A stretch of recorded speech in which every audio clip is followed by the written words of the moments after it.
Maido, Mr. Yugades. Kali ini saya akan menceritakan tentang sesuatu yang pada kalian suka semua, yaitu tentang money. Siapa sih nggak suka uang? Tapi berbeda, karena saya akan menceritakan tentang biaya hidup di Jepang. Berapa sih biaya hidup di Jepang sama per bulan? Mungkin kalian pada penasaran. Saya akan menceritakan semua tentang biaya hidup saya selama sebulan di Jepang. Sebelumnya, bagi kalian yang belum subscribe, tolong tekan tombol subscribe di bawah ini. Dan bagi yang sudah subscribe, tolong dong like video ini.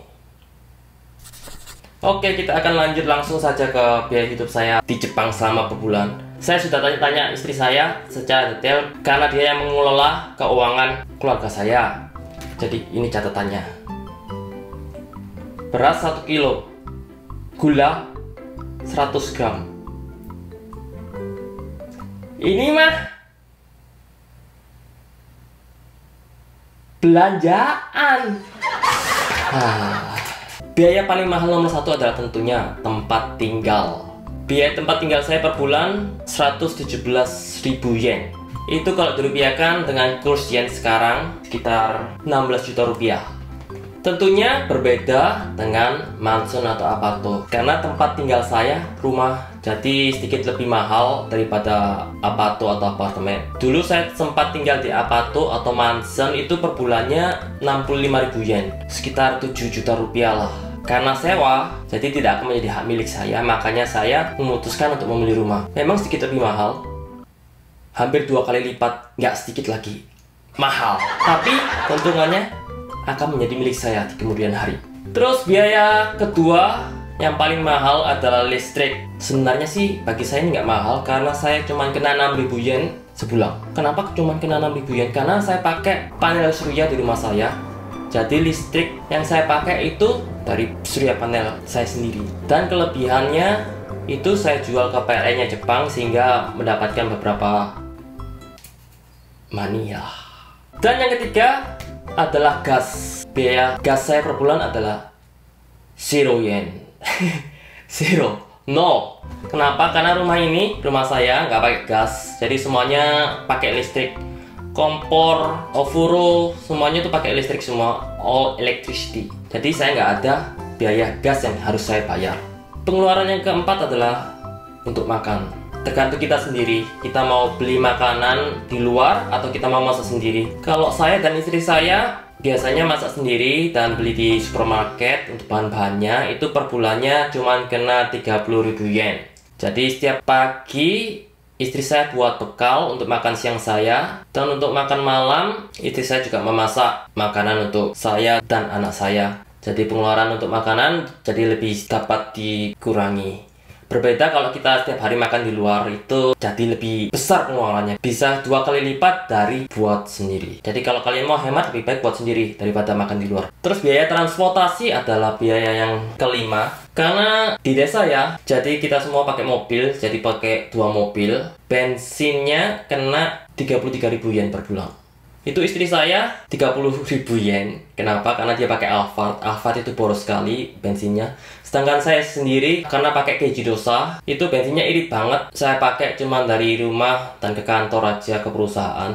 Jadi per bulannya cuman kena 3.000 yen, atau sekitar 500.000 rupiah. Itu setiap 1 bulan. Asuransi mobil juga harus bayar per bulan. Jadi asuransi mobil Alphard itu sekitar 8.000 yen, dan mobil saya yang Keiji Dosa itu 4.000 yen. Jadi otomatis mobil istri saya dan mobil saya total asuransi ada 12.000 yen. Tentunya berbeda kalau di Tokyo atau di kota-kota besar ya. Apalagi kalau tinggal di mansion atau di apato. Itu sewa parkir berbeda dengan sewa apartemen atau apato. Kalau di kota itu bisa sampai 30.000 yen biaya parkir mobil saja. Jadi kebanyakan orang-orang yang tinggal di kota atau di Tokyo atau di Nagoya atau di Osaka itu kebanyakan mereka transportasinya pakai transportasi umum karena lebih murah dan lebih cepat dan praktis kalau aku bilang. Sedangkan di desa sendiri karena transportasi umum itu ada, tapi cuma jarang sekali, jadi lebih praktis kalau pakai mobil. Lalu untuk biaya internet itu per bulannya kena 5.000 yen. Saya pakai Komuva Hikari dengan kecepatan maksimal 10 Gbps. Biaya per bulan untuk handphone saya per bulannya kena 3.700 yen. Karena saya pakai Yahoo Mobile, Itu paketnya 13 GB untuk internetnya, dan untuk teleponnya 10 menit gratis. Dulu saya sempat pakai SoftBank limited 50 GB, itu per bulannya kena 10.000 yen. Karena di rumah saya pakai WiFi, jadi saya nggak butuh 50 GB, cukup 13 GB aja. Dan Norikae pakai Yahoo Mobile, jadi per bulannya lebih murah. Oh ya, untuk biaya air itu saya kena 2.000 yen per bulan. Jadi total biaya hidup saya di Jepang 210.700 yen. Lumayan besar, bisa dibilang 2/3 dari gaji saya. Itu belum termasuk entertainment ya. Maksud saya entertainment itu misalnya kalau saya pengen pergi ke bioskop, terus saya juga mau jalan-jalan kemana, ke Disneyland atau ke University Jepang, itu tidak termasuk di situ. Untuk biaya makan di luar juga nggak termasuk. Jadi ini biaya yang harus saya bayar per bulannya, biaya wajib lah. Kalau yang lain-lainnya itu kan bisa ditunda dulu. Tapi beruntung bagi saya, karena istri saya juga bekerja, bukan full time arubaito, kerja di catering. Dan saya sendiri selain bekerja sebagai supir truk, juga arubaito menjadi tukang masak. Bukan masak sih, buat sushi di Hama Sushi. Itu lain kali saja saya ceritakan, karena cerita hari ini tentang biaya hidup saya di Jepang. Untuk gaji saya di Jepang, bisa kalian lihat di sini ya. Dan saya cantumkan linknya di kolom description di bawah. Dan bagi kalian yang ingin tahu berapa besar sih gaji fresh graduate di Jepang, saya ada rekomendasi video yang bagus, video orang Jepang ini, bisa kalian lihat di sini juga. Dan saya juga cantumkan linknya di kolom description di bawah. Thank you for watching and see you next time.